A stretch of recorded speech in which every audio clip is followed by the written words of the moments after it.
In this lecture, you are going to learn the practical use of date functions. If you use Excel, you will work with dates as well, I'm pretty sure. Being able to make transformations on dates is a very useful skill. Now let's get into it. You can download the date functions Excel file from resources if you need to, but it's okay if you just listen to this lecture and make notes as needed. When you work with dates in Excel, you need to know that they are stored as integers or numbers starting with 1. You can see the serial number column here. I entered some examples. Notice that the formatting of these cells is set to General. This is the default format on a cell in Excel.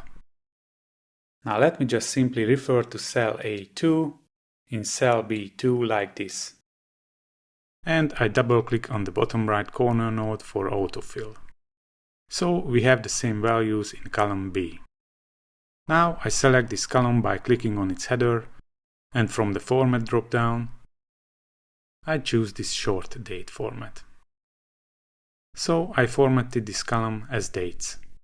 I'd like to note that I used the American date format in this lecture, where the first tag is the month, the second tag is the day, and the third tag is the year.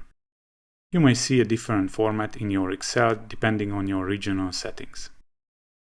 Let me take this column wider, dragging this column separator. I also align the text to center, and I give a column name.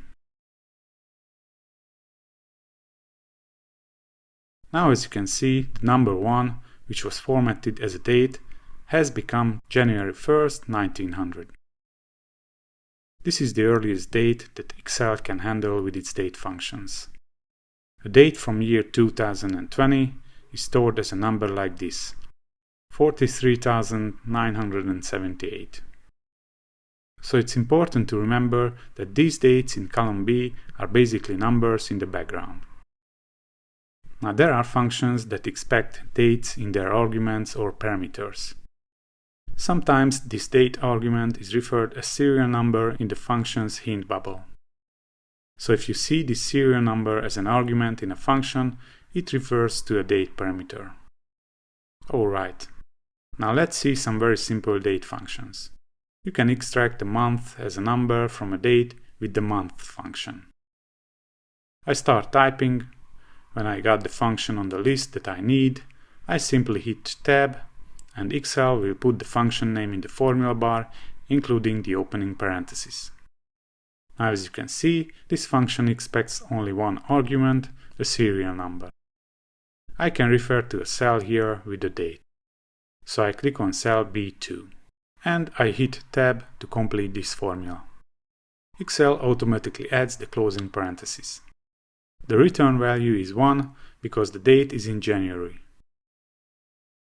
Let me autofill this column by double-clicking on the corner node.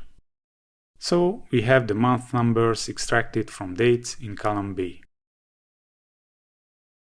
We can do the same with days. The function name is day. It works the same way. I give cell B2 as the argument, and it returns the day number from the date.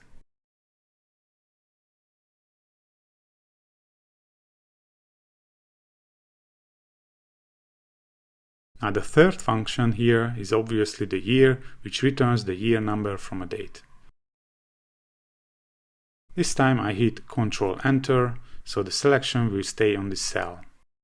You can save a mouse click this way.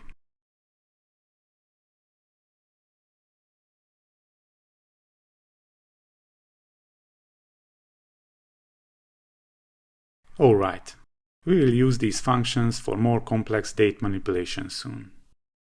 Now I go to this second worksheet, date formatting. Let's see how we can customize date formats. We are going to use the text function. The first argument is a value. This is identical to serial number. The text function works not only with dates, so that's why the argument name is different. I give cell A2 as the first parameter, and with F4, I change the reference type to absolute for the column A. I hit F4 3 times to lock only the column for this cell reference. I do this because I plan to copy this formula to the right. It will save me some time soon. I hit comma, and I enter a format text here inside double quotation marks. This time it will be very simple, a single D. With this format text, we get the day from the date. Now I click on cell B2, but this time I drag the corner node to the right. Now you can see why I logged column A in the formula. I just need to change the format text. Let's see what a double D shows. We get the day in 2-digit format.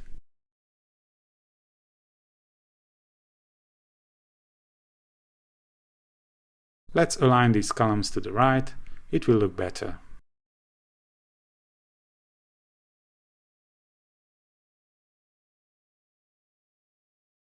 Now let's add one more D to the format text.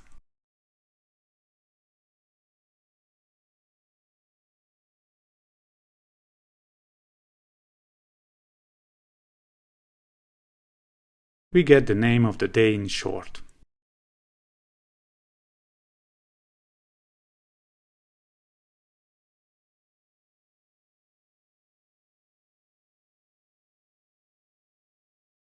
And with 4 Ds in a row, we get the full name of the day.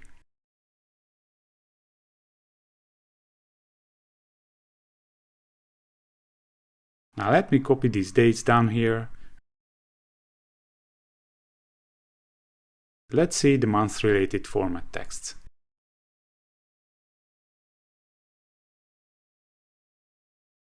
We are going to use the letter M for the month.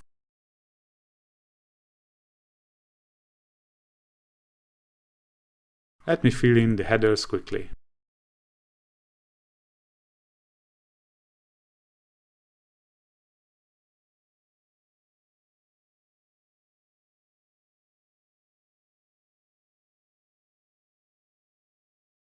The function works the same.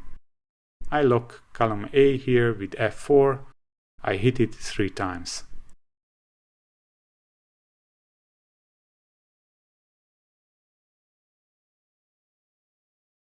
This time I autofill this line and change the format text in each cell.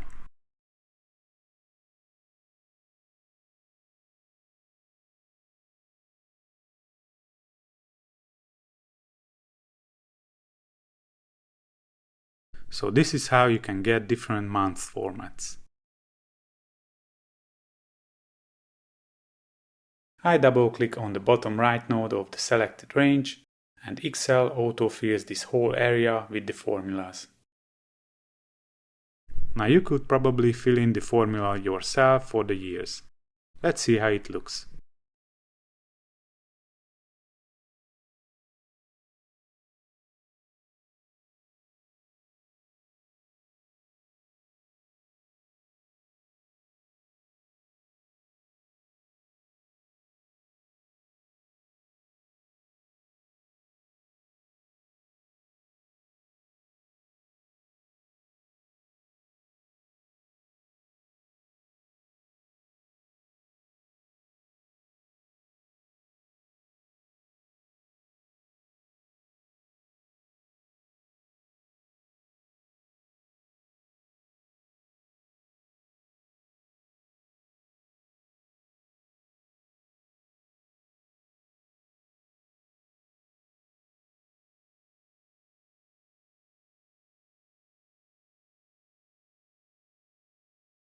The only difference here is that the year has only 2-digit and 4-digit formats.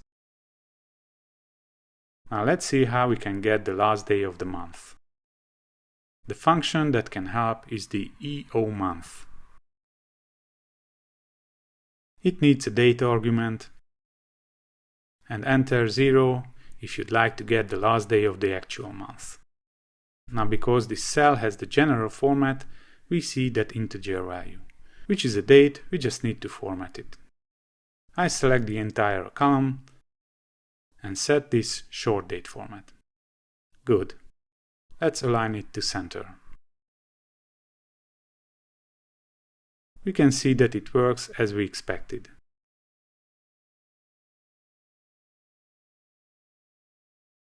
Now I copy this formula to the right. Well, I forgot to lock column A in the formula. I can grab this blue border and place it on cell A3.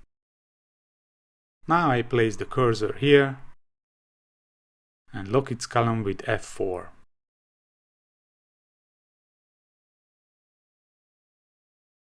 With -1 in the second argument of this function, we can get the last day of the previous month.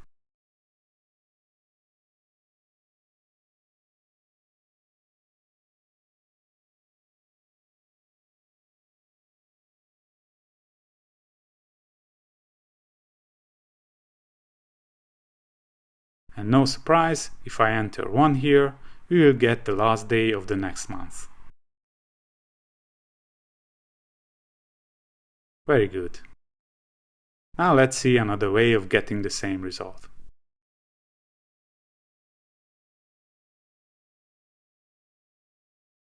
This time I'm going to use the date function.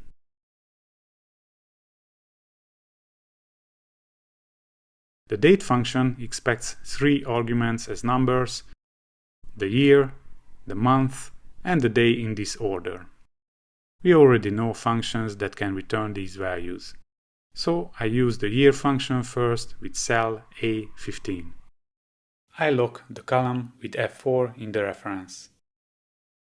Then I use the month functions the same way. Now I have an issue here because the formula covers the cell I want to click on. Anyway, I type in $A15. You can also start to edit the formula on the formula bar. Then you won't have this issue. Now here comes the trick. We add 1 to the month value and give 0 for the day argument. So with the +1, we shifted the month to the next one.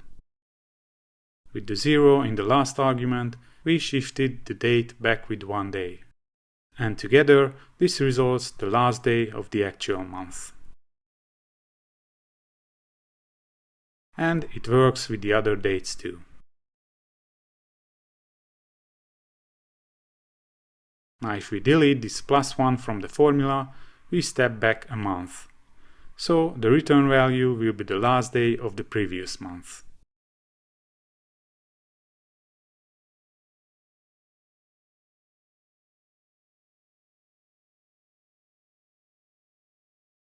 And you might find out we need to enter +2 here to get the last day of the next month. Now let's see how we can get the first day of a month.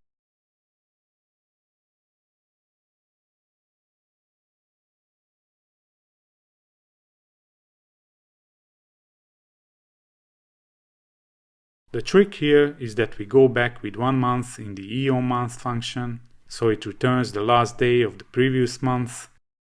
Then we simply add 1 day to that. The result will be the first day of the actual month.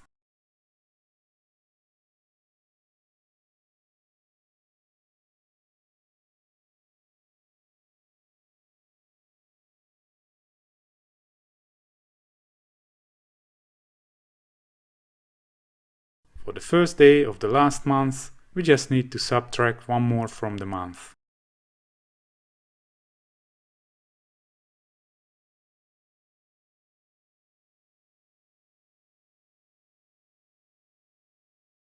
Now the first day of the next month is easy. We need to get the last day of the actual month like this, and the +1 will add 1 day to it, so the result will be what we want. Let's see the same results with the date function.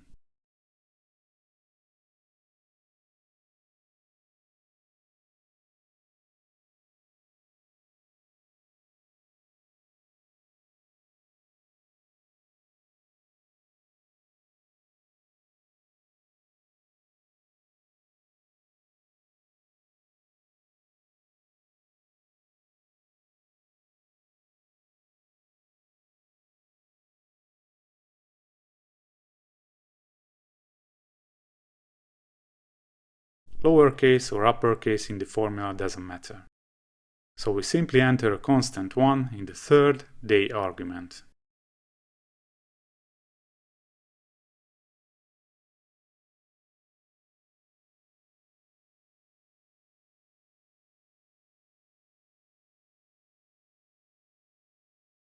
For the next one, we just need to subtract 1 from the month.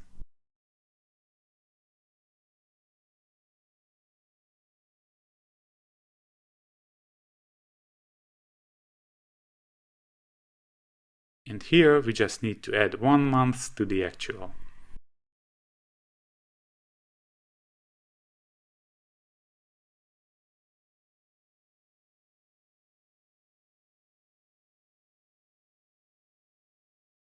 Now on this worksheet we are going to explore the weekday function, but before that I create a fully formatted date in this column so we can better compare results.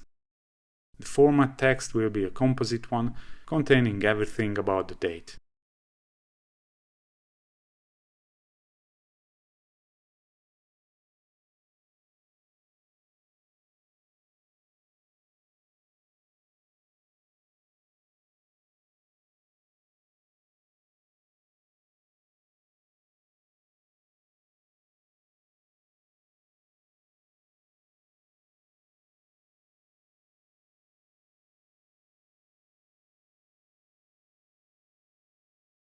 A right align will be better.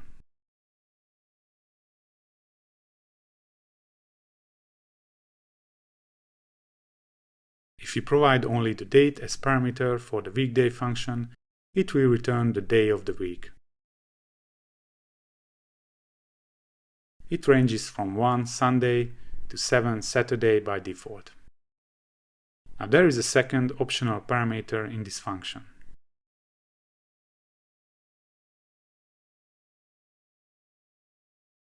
We can choose from different numbering methods.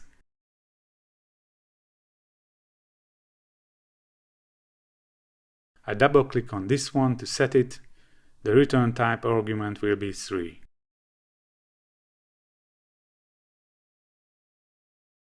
So the first day of the week will be Monday this time, starting with the 0. Now here comes the trick. If we subtract this result from the original date, we will get the date of Monday on that week. This is just an example how you can use date functions creatively. Occasionally, you may need the week number of your date. There are functions for that. But be careful, this is a tricky topic. There are different methods to calculate the week number in a year. If you work in a team, you need a consensus about which one to use. I have already filled in column A with dates, and I have custom formatted them in column B. First, let's see the weeknum function with the default setting. So I simply add the date as an argument. In this case, the weeknum function starts counting with the week that contains January 1st, and Sunday is used to start a week number. So this date with January 1st will be week 1, and so on.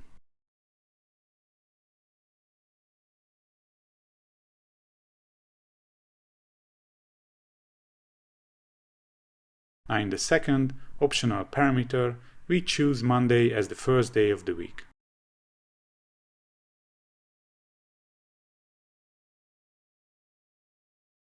In this case, the week number will change on every Monday. So on Sundays, these two formulas will return different results.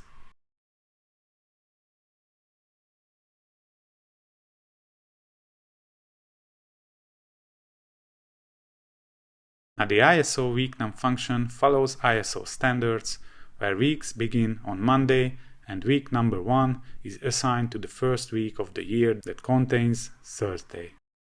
It has simply one input parameter, the date. As you can see, this is another way of showing week numbers. Sometimes you need to calculate the number of days between two dates. Let's see how you can do that. We have dates in column A and due dates in column B. You can get the days between them simply taking the due date and subtract the original date from that.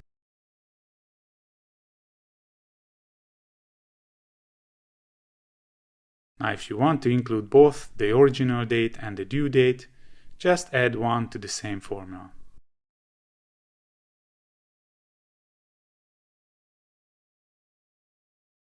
Now let's say you need the number of working days between the two dates. Networkdays is the function you need. The first two arguments are obvious.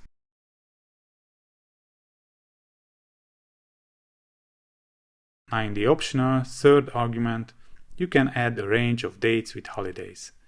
So I select this range here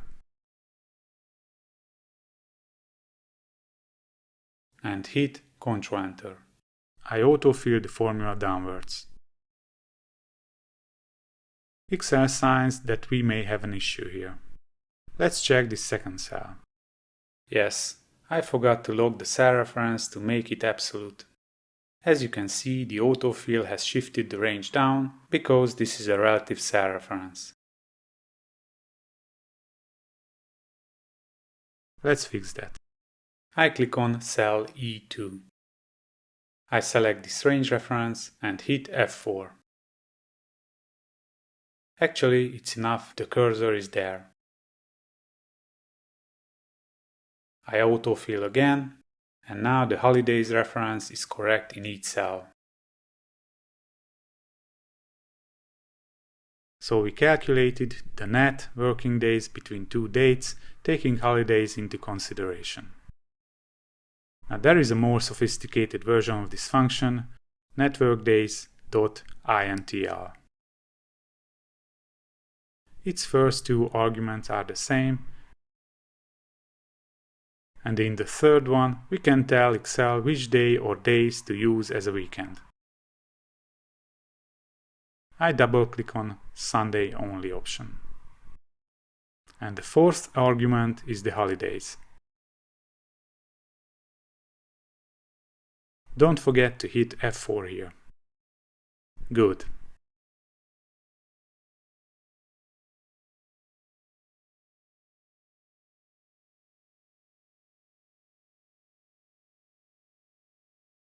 Now let's say that we'd like to calculate due dates based on number of months.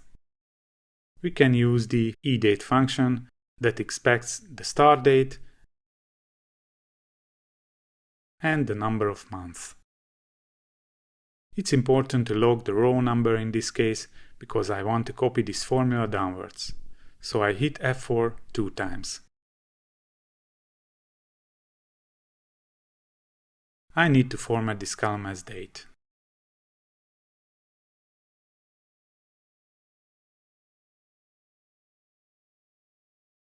And we have a due date using 1 month as input value. Actually, this cell needs to have a general format, so let me fix that.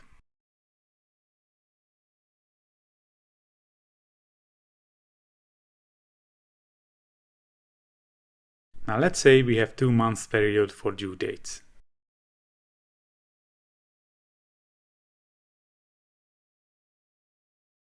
I just need to copy the formula from column B.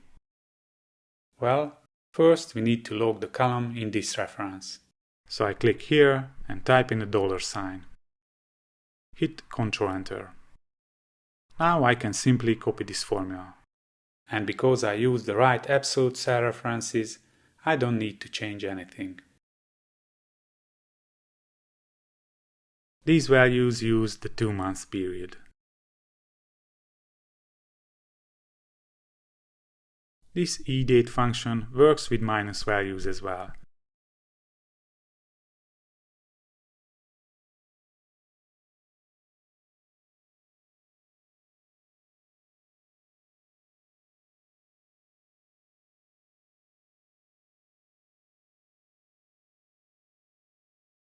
So we get dates 1 month before. Alright, Now let's see how we can add certain number of workdays to a date. Let's say we want to add 15 workdays to these dates, taking the holidays into consideration as well. We are going to use the Workday function.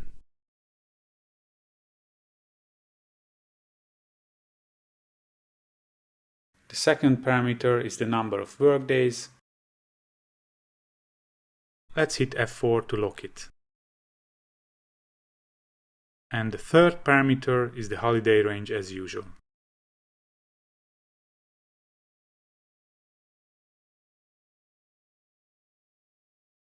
We lock it as well. Let's format these cells as date.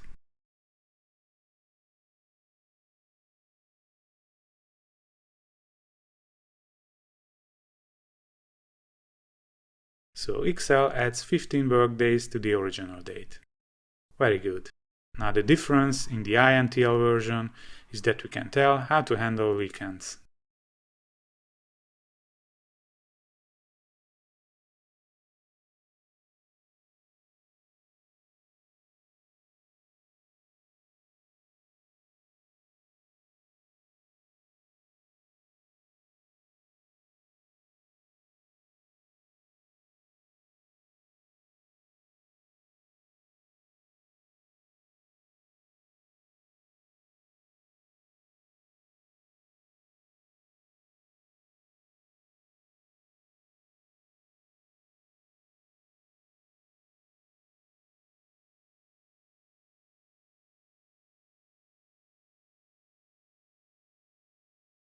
Now let's see a final real-world example for date functions use. We have invoice dates in column A and payment conditions in column B. 7, 10, 30, 60, 90 days. We have an actual date here. Let's say that this is the date of today. You can use the today function to get the actual date. By the way, if you want to use a formula or expression as a text in a cell, put this single quote to the beginning, so Excel won't try to identify the cell content as a formula. As a first step, let's calculate due dates based on the payment conditions. The formula is simple. We just add the days to the invoice date.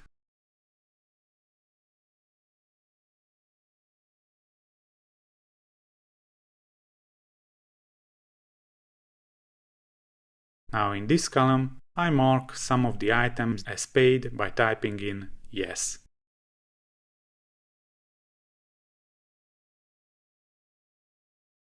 In this column, let's create a formula that tells if an invoice has an expired due date. It's simple. We just need to compare the due date with the actual date. I hit F4 to lock it.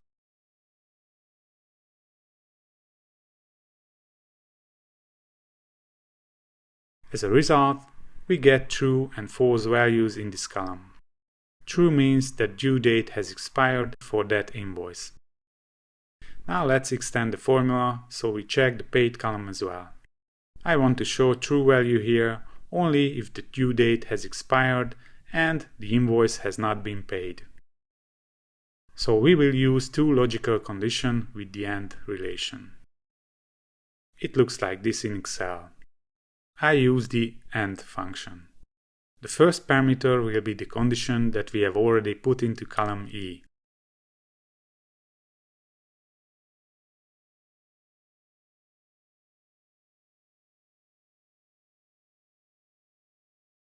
And the second condition will be this one. Check if this cell is not equal to yes. So this formula will return true only if both conditions are met. The due date for this one has expired, but it was paid, so the result will be false. The due date for this one has expired and it's not paid, so the result will be true. And so on. So we have a nice formula that tells if an invoice needs attention. Let's visualize this information. Let's color those due dates with red, which have expired and the invoice hasn't been paid yet. Let me copy this formula to the clipboard.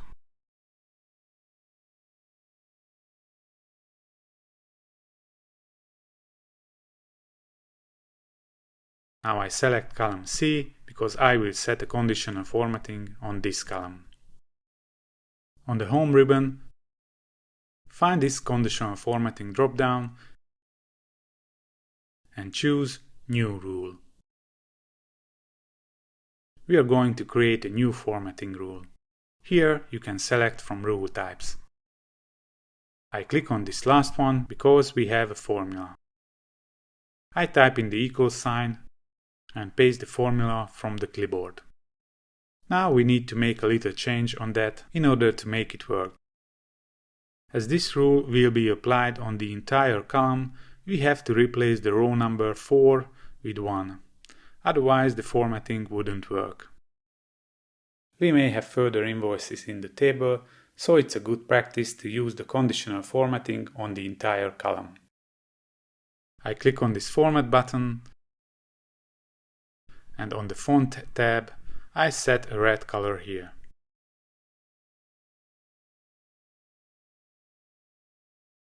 I hit OK. So where this condition is true, the text in the cell will be red. Hit OK. Now we got a quite useful visual representation of unpaid invoices. I'm checking quickly if the right cells are colored,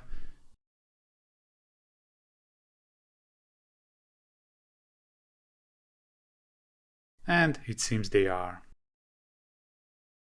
In this lecture, you learned a bunch of application of date functions. I hope you found them useful. See you in the next video.